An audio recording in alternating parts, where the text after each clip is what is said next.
Hello guys, welcome to my channel. This is my personal CT125 review based on a test ride I joined last week, organised by Honda Vietnam. I was invited to participate in the test ride and had to pay an entry fee, so you can be sure this review is not sponsored by any Honda dealership. Let's get started. First, I want to talk about the looks of the bike. It's not the biggest off-road bike, of course, but it has its own charm.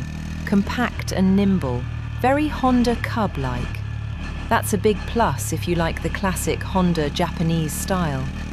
In terms of fit and finish, the bike is well made. It's manufactured in Thailand, where Honda builds a lot of its bikes. I really like how it looks and feels when sitting on it and riding it. Now let's move on to the functionality. The frame is excellent, both on-road and off-road. The front forks are the best I've experienced on a small CC bike I've ever ridden. They handle bumps both big and small really well. Even when I braked hard, the front didn't bottom out at all. Big thumbs up to Honda. As for the dual rear shocks, on-road I felt quite confident.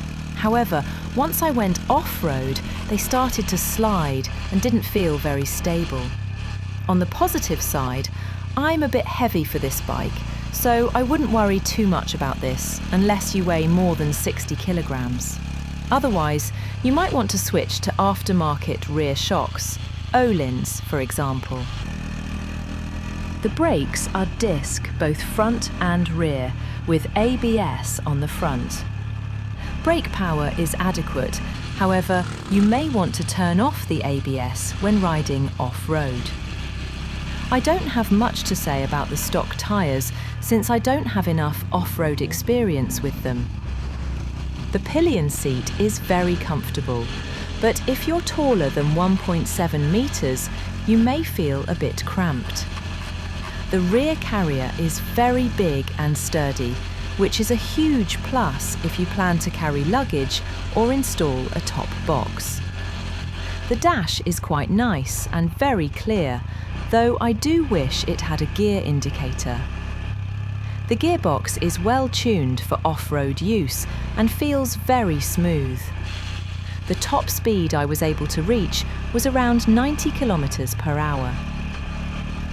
Both the airbox intake and the exhaust are positioned very high, so I don't think you'll have any problem crossing a small river.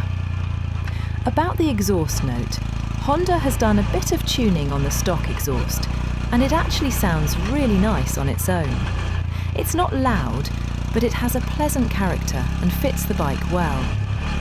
I think aftermarket exhaust makers will have a hard time surpassing this. That's all for now. Thanks for tuning in. See you in the next video.